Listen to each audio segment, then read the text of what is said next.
Welcome to the how-to guide for VShooters, where you'll learn everything you need to know to start having VShoots of your own. Before starting a VShoot, you should first decide your role.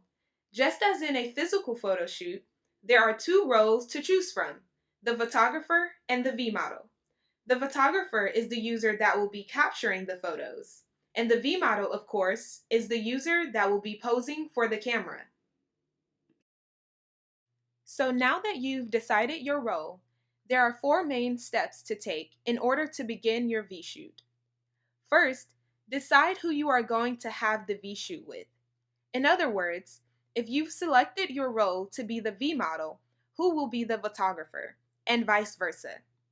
The person that you choose must also have the app, of course, and you must add them to your friends list. So this means tell your friends, family, cyber buddies, or whoever you know will capture your best angles to download the app and add you as a friend. Once you've decided which one of your friends you are going to VShoot with, you should make sure they have either added you as a friend as well, or their VShoot preferences must be set to anyone. A user's VShoot preferences define who can and cannot send them VShoot requests, and these preferences can be set in your Profile tab.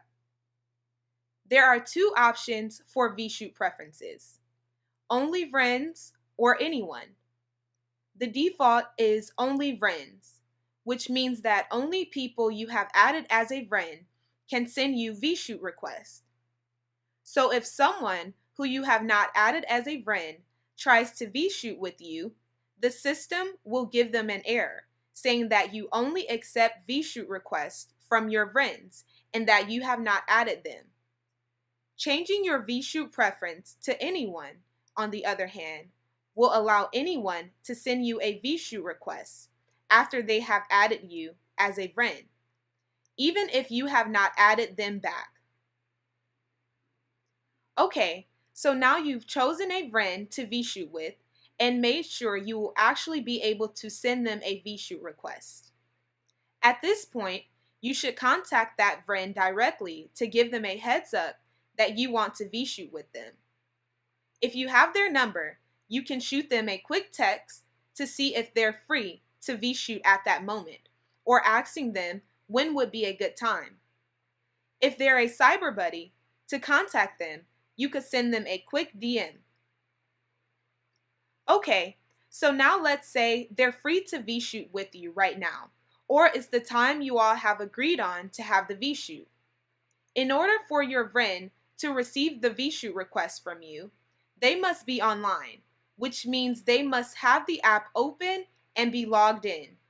Otherwise, you will receive an error message saying the user is offline when you try to send the request.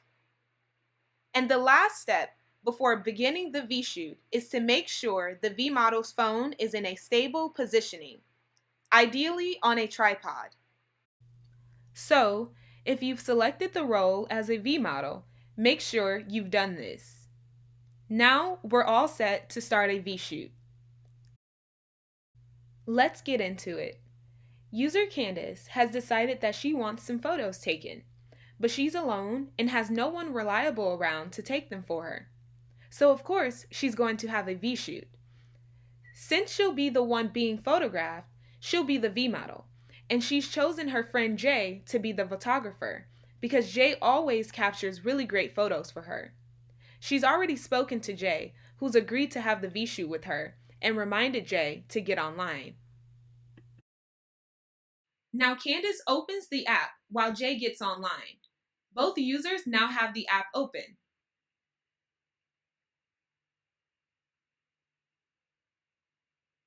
Candace has Jay as a friend, and Jay has Candace as a friend. So Candace is all set to send Jay the VShoot request. She clicks Let's Go and selects her role as the V model. The other user will be selected as Jay. Once Candace selects Jay as the other user, she will click Start. At this point, Jay will receive a VShoot request from Candace. Jay will click Accept, and they will be put into the virtual shooting room. In the virtual shooting room, Jay can see Candace, and they can also talk to one another. Jay has a photo capture button, and when Jay presses that, it remotely takes a photo of Candace. Candace now receives this image, and as you can see, this image is shown in the bottom right-hand corner. When Candace clicks on this, she gets a message. Go to your iPhone photo library to view your new photos. You will be able to talk to the photographer while you're out of the app. When back, the video will resume. Now Candace will go into her iPhone photo library to view her new photos. Meanwhile, Jay gets a message to notify that Candace has temporarily left the virtual shooting room. Candace is now in her iPhone photo library and can see the photo that Jay just took for her. She can now go back into the app, and Jay will be notified that she's back. Candace will now end the VShoot, and Jay will get a notification and click OK to also end the VShoot. Exciting! Candace has just completed her first virtual photo shoot, and now you can too. Download VShoot in the iOS App Store and follow us on Instagram @VShoot.